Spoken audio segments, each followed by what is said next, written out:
السلام عليكم، ازيكم عاملين ايه؟ يا رب تكونوا كويسين وبخير وبأحسن حال يا رب العالمين. وحشني كتير كتير كتير كتير من فترة، مش عارفة من قد إيه، هو من زمان يعني ما عملتش فيديوهات ولا صورت ولا كل الكلام ده. قلت بقى إيه، اتنشط شوية واقوم اصور حتى لو مقاطع صغنونة كده او فيديو قصير، نتكلم فيه مع بعض كده شوية. اليوم اللي انا كنت المفروض هصور فيه وكنت ناوية ان انا اصور فيه ده، كنت اصلا تعبانة قبليها.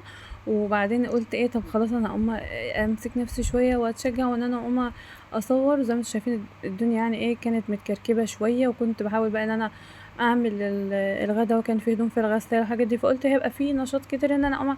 ما قدرتش اعمل اي حاجه خالص، كنت تعبانه جدا وتلاقيت التعب مكمل، فما قدرتش ان انا اعمل حاجه. ده بقى كان تاني يوم، كنت خلاص فرشت الكنب بقى مع نفسي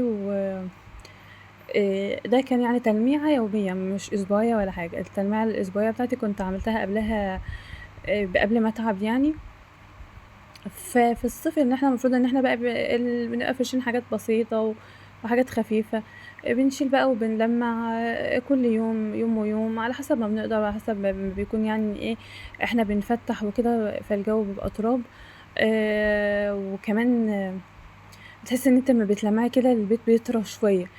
كان اليوم برضو ده اللي انا كنت عايزه اعمل فيه، كان من الايام بتاعه الموجه الحر اللي هي كانت الفتره اللي فاتت دي. كانت اللي انت مش قادره اصلا ان انت تعملي حاجه من كتر الصهد. يعني الصهد كان صعب.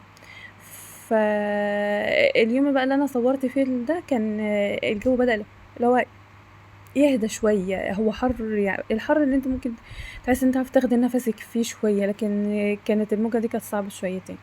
انا بعمل ايه دلوقتي بقى؟ انا بعد ما انا خلصت كده قمت جبت الفوطه دي، انا مخليها للمفروشات بس، نضيفه يعني وبعد ما بخلص بغسلها واقوم عيناها، وجبتها بمعطر، وقمت ماشيه كده على الانتريه كله. هو لونه نبيتي فبيبان فيه التراب، ما بيطرب كده تحس ان هو بيبان فيه.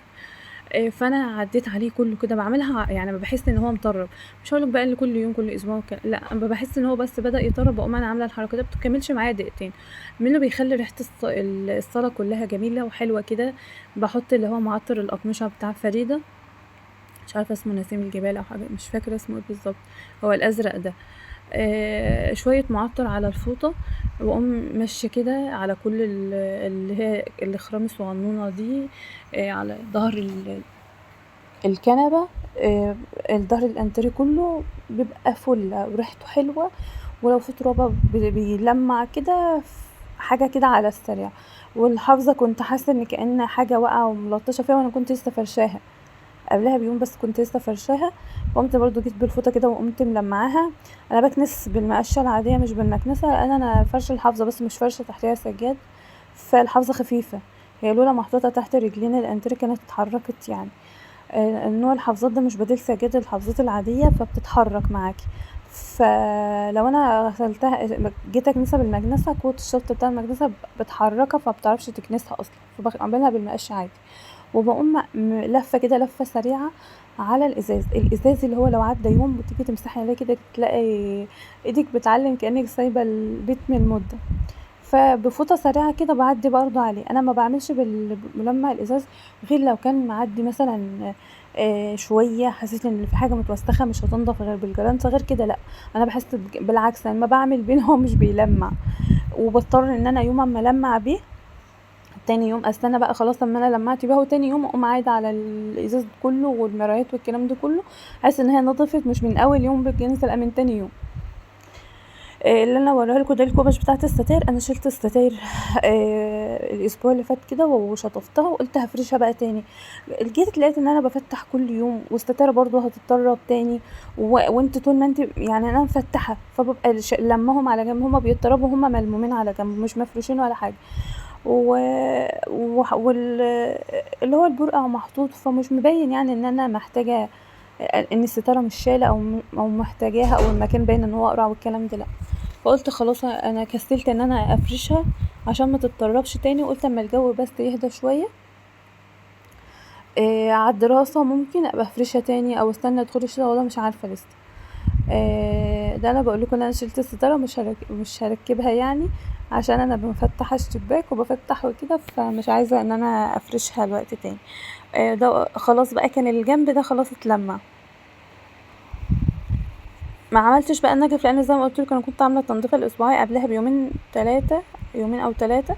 وانا النجف مش بعمله يعني مثلا هي غير في التنظيف الاسبوعي كده تلميعه سريعه، وطول ما انت ايدك فيه ما بيحتاجش بقى مجهود في التنظيفات يعني التنظيف العميقه اللي احنا بنعملها دي. عشان امسح بقى الارضيات انا بستخدم فريدة اللي هو بريحة النظافة. انا كنت جايباها ب35 بس يا ريت ما اروحش الاقيها غلت. ب35 وعندي بقالها مدة. بحط نقطة بس في اللي هي المسطحة اللي انا هوريها لكم دي في العبوة دي، احط شوية مية مع شوية معطر، وهي اصلا بتبخي وتلمع، بتبخي وتلمع. هي حلوة قوي في التلميعات اللي هي زي دي، التلميعات اللي هي اليومية اللي انت بتعمليها كل يوم، اللي انت بتعملها بس بين السيراميك بس هي مش عايزة بقى مسح اللي هو المسح الاساسي بقى الدنيا متوسخه قوي او في حاجه، لا هي عايزه التلميع اليومي دي. وانا جايباها لكده لان كنت مثلا بعصر الشرشوب اقوم ملفه على البيت، فقلت لا دي تبقى بالميه بتاعتها، في نفس الوقت الميه بتبقى فيها معطر فبتخلي ريحه الشقه حلوه. لو ما تدخلي كده من على الباب تحسي ان في ريحه جميله. المهم كده، طمنوني عاملين ايه؟ اخباركم عاملين ايه مع الاجازات؟ بتعملوا ايه؟ رحتوا تصيفوا ولا ايه الحاجات دي يعني؟ لسه مرحناش في مكان، احنا قاعدين. انا اصلا ما بحبش اخرج من البيت، من خرج من دار تقل مقدار، انا بخاف من القطط، واي مكان بقى فيه قطط فبالتالي بقى قاعده واقفه كده شبه شجره اللبلاب، ما بقعدش، ما بستمتعش، ببقى متوتره، لان انا رايحه حاسه نوع من انواع العقاب. فالقعده في البيت جميله، منتهى السلام، اني اقعد كده مع نفسي وخلاص. خلاص بقى انا لمعت وفرشت اللي هو يوم روتيني سهل كده. طبعا يعني اليوم مش شويه دول او ال7 دقايق او 8 دقايق بتوع الفيديو، لا في حاجات تانية، وفي حاجات وانا بصور يعني ما بصورهاش عشان ما اطولش عليكم في الفاضي.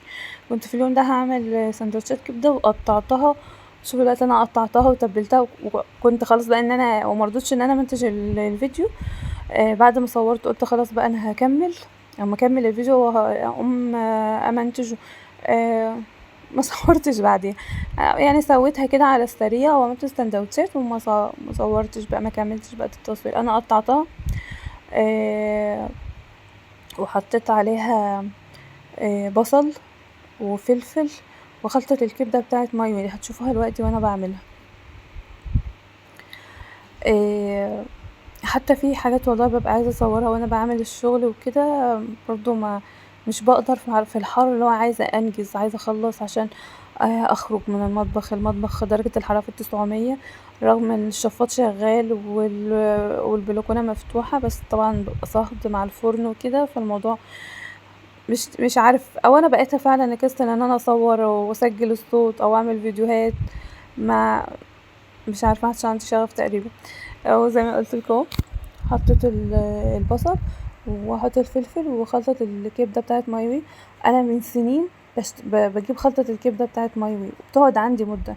هو بصراحة الخلطات سعرها زاد وكده، بس انا بقعدها عندي فترة، يعني مش بحط زي ما هو بيقولك حطي على نص كيلو الباكو كله، لا طبعا ده هيبقى طعمها صعب، فبتبقى موجودة عندي شوية، بستفاد بتمنها يعني، مش لا مش غالية، بستفاد بتمنها. وبعد ما تبلت الكبده كنت نشره وبكده يكون الروتين بتاعي خلص. يا رب يكون عجبكم، مع السلامه.